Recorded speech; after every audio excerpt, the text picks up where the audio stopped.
1999ಕ್ಕೆ attack ಮಾಡಬೇಕು. ಅದ್ರ ಹಿಂದೆ ಸಾಕಷ್ಟು ಪ್ರಿಪ್ರೇಷನ್ ನಡೆಯುತ್ತೆ. 4ನೇ ತಾರೀಕು ಮಧ್ಯಾಹ್ನ ನಾನು ನನ್ನ ಜವಾನ್ಸ್ ಜೊತೆ ಕುತ್ಕೊಂಡು ಊಟ ಮಾಡ್ತಿದ್ದೀನಿ. ಊಟ ಮಾಡಿ ಅವ್ರಿಗೆ ಹುರಿದುಂಬಿಸ್ತಾ ಇದ್ದೀನಿ. ಇವಾಗ ನೋಡಿ 71ರಲ್ಲಿ ಯುದ್ಧ ಆಗಿದೆ, ನಮಗೆ ಒಂದು ಅವಕಾಶ ಸಿಕ್ಕಿದೆ. ನಮ್ಮ ಕಂಪ್ನಿ ಹೆಸರು ಕಾರ್ಗಿಲ್ ಯುದ್ಧ ಯಾವಾಗ ಮಾತಾಡ್ತಾರೋ, ಯಾವಾಗ ಉಲ್ಲೇಖ ಆಗುತ್ತೋ ಅವಾಗ 13th battalion Jammu and Kashmir rifles ಅವಾಗ ನಮ್ಮ ಯೂನಿಟಿನ ಹೆಸರು, ನಮ್ಮ ಕಂಪ್ನಿ ಹೆಸರು, ನಮ್ಮ ಬಗ್ಗೆ ಮಾತಾಡ್ಕೊತಾರೆ. ನಾವು ಇರ್ತೀವೋ ಇಲ್ಲೋ ಗೊತ್ತಿಲ್ಲ, ಬಟ್ ಹಿಸ್ಟ್ರಿಯಲ್ಲಿ ನಮ್ಮ ಹೆಸರು ದರ್ಜಾಗುತ್ತೆ ಅಂತಂದು ಎಲ್ಲ ಮೋಟಿವೇಟ್ ಮಾಡ್ತಾ ಇದ್ದೀನಿ ಅವ್ರಿಗೆ. ಆಮೇಲೆ ಊಟ ಆಗುತ್ತೆ, ಮತ್ತೊಂದ್ಸಲ ಪ್ಲಾನ್ ರಿವರ್ಸ್ ಮಾಡ್ತೀವಿ. ಎಲ್ಲರೂ ವೆಪನ್ಸನ್ನು ತೊಗೊಂಡಿದ್ದೀವೋ ಇಲ್ಲೋ, medium machine gun, light machine gun, heavy machine gun, rocket launcher, radio set ಇವೆಲ್ಲ ತೊಗೊಂಡಿದ್ದೀವೋ ಇಲ್ಲ ಅಂತ ಚೆಕ್ ಮಾಡ್ಕೊತಾ ಇರ್ತೀವಿ. ಕತ್ಲಾಗ್ತಾ ಬರುತ್ತಿರ್ತೀವಿ.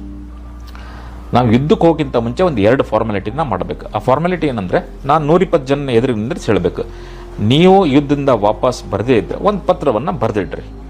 ನೀವು ಯುದ್ಧದಿಂದ ವಾಪಸ್ ಬರದೇ ಇದ್ದರೆ ನೀವು ಯಾರಿಗೆ ಬರ್ದಿರಲ್ಲ ಆ ಪತ್ರವನ್ನು ಅವ್ರಿಗೆ ತಲುಪಿಸ್ತೀವಿ.